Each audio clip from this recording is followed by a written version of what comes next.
What is up, everybody? It's Magic Vibes here. I just wanted to come hang out with y'all for a little bit.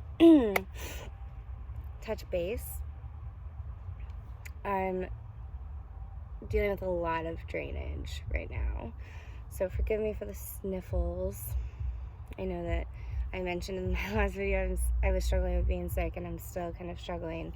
That was like closer to Halloween, and here we still are. So your girl is struggling.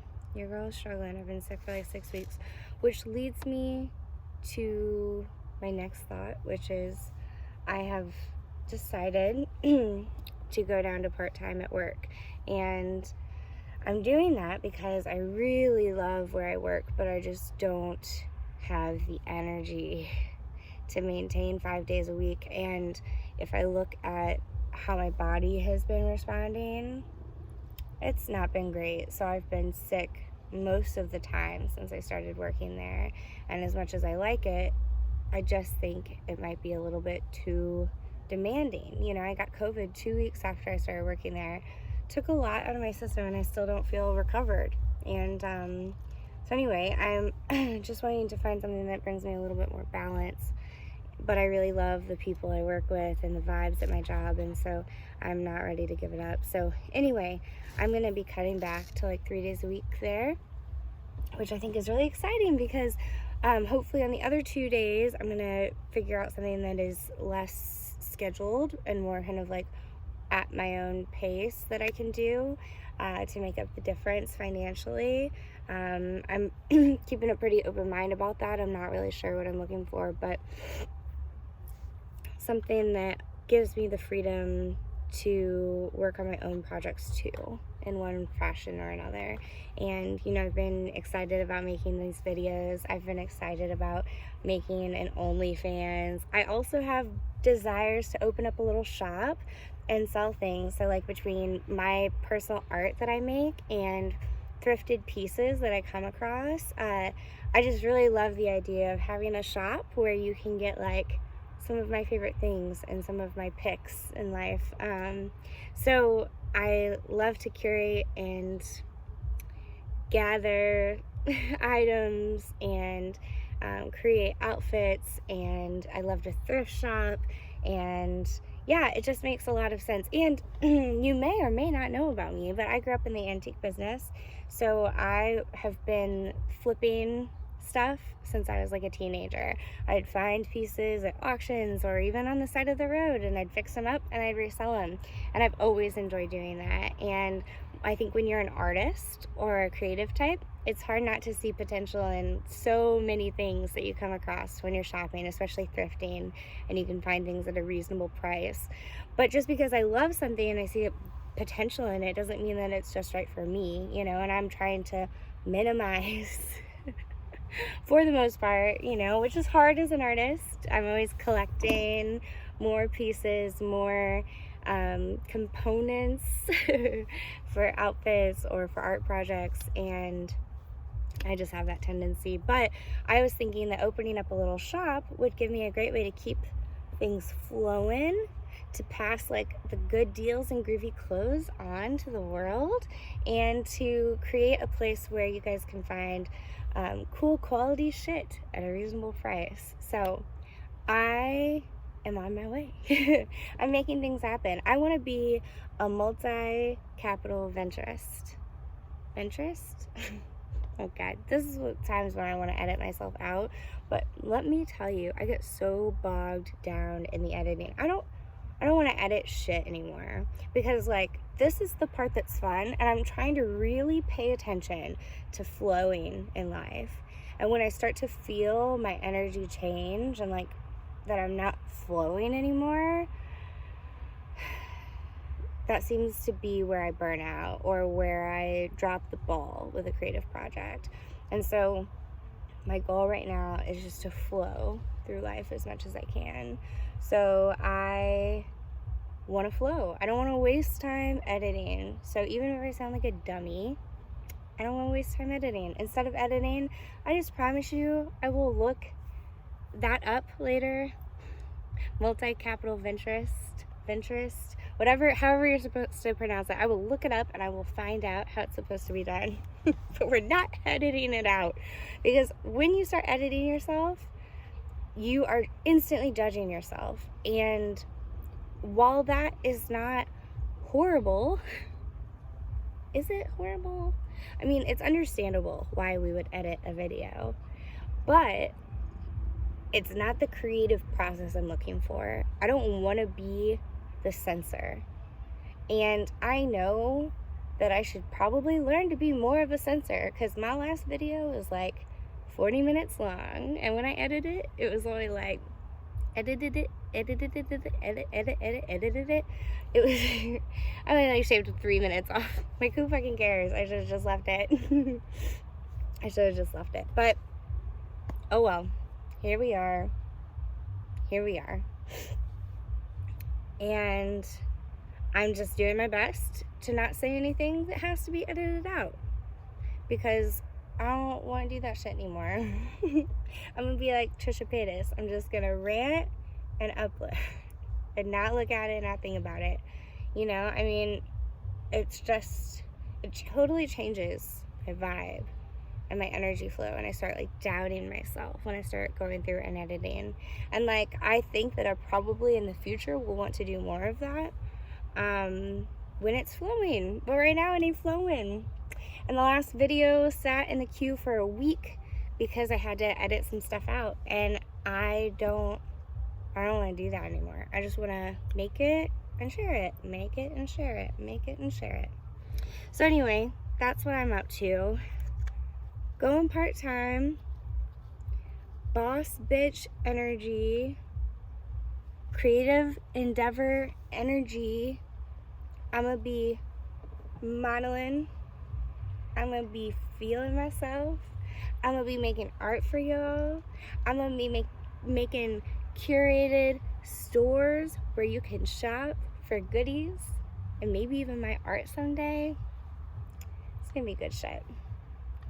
It's gonna be good shit. It already is good shit. I am on my fucking way. I claim it. It's mine. Everything I want, it's already mine. It's on its way to me. The universe is bringing it in my direction.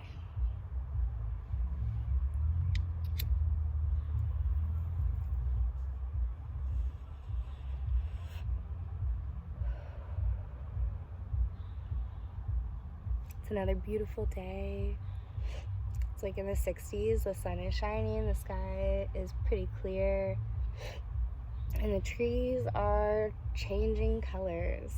There's some gorgeous yellow trees across the street. Let me see if I can show you. Can I do this? Can I? Okay. What if we, oh, looky there. Yeah, so pretty. I hope you don't mind I picked you up for a second.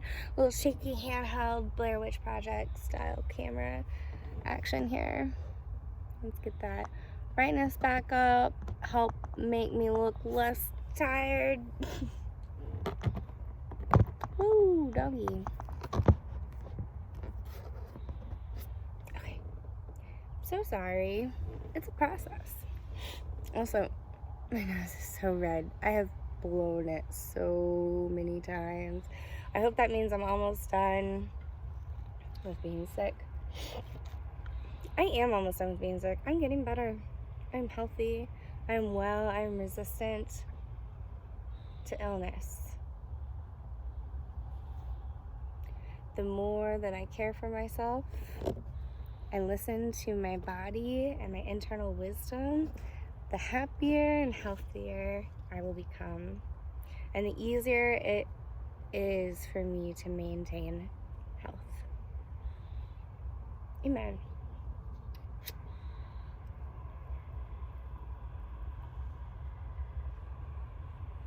Ooh, I think we should draw a fairy card together. Are you guys into that?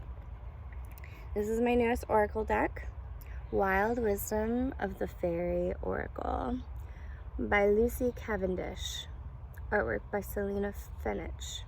Yeah, so I have not necessarily always been drawn to fairies, but oh no, I have a bent card. I'm so sorry, little guy. It's okay. I always straighten him back out real nice.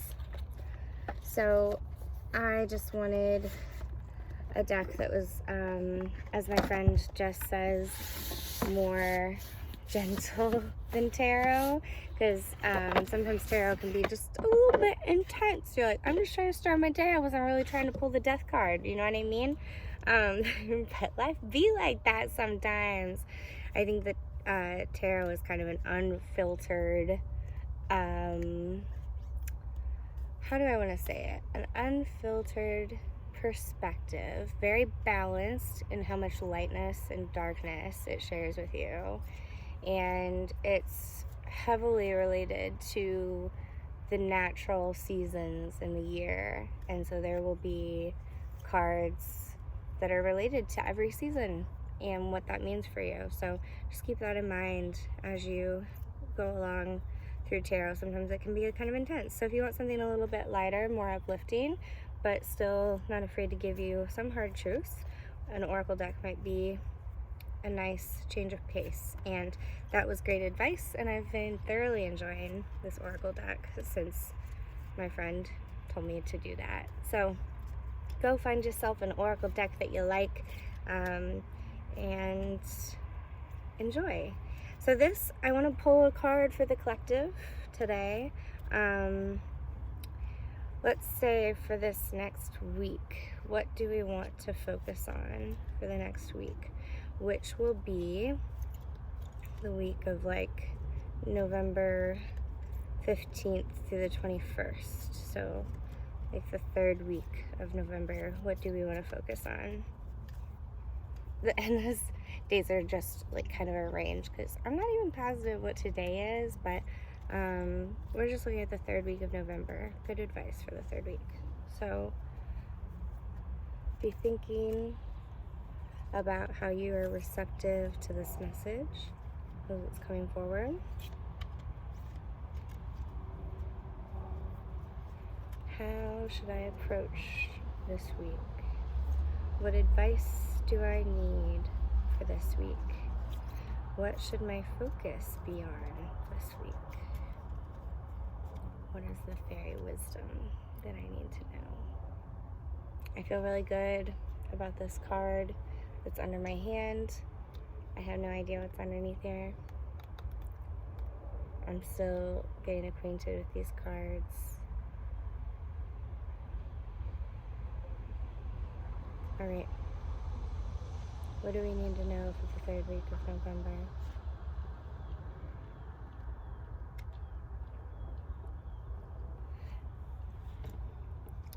The card I pulled is called The Gift.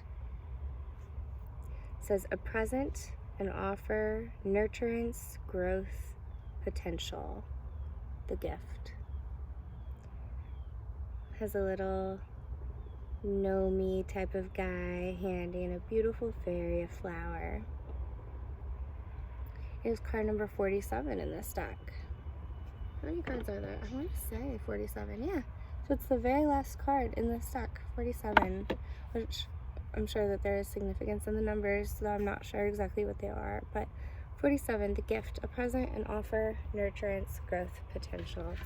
Let's see what the book has to say about it.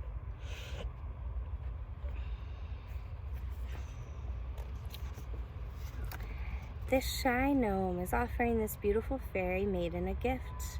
It could be of love, of friendship, or a magical present that will bring her strength and attract great abundance. The question is, will she accept this offering? Because if she does, it will have many benefits. You see, gnomes are deeply connected to the element of earth, and as such, they are wonderful manifestors, able to transform the simple fact of earth into jewels and riches, food and new life, bright and strong health, and glorious new love. As the creators and keepers of the earth's wealth, they may appear endearingly small and somewhat unassuming, but there is no more powerful fairy being to work with. When they offer you this gift, take it seriously, for while it may look humble, it will lead you to a great source of magical growth and potential.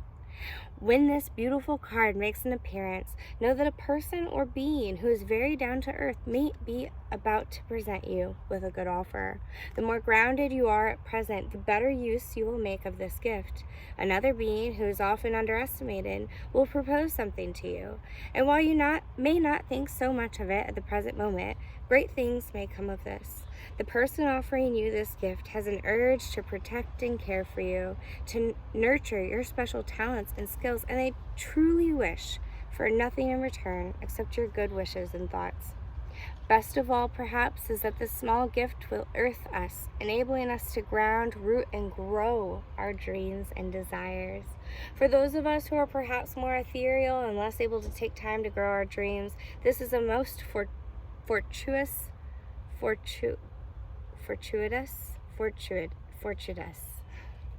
forgive me, sign. For those of us who are more, all right, beep, take 3.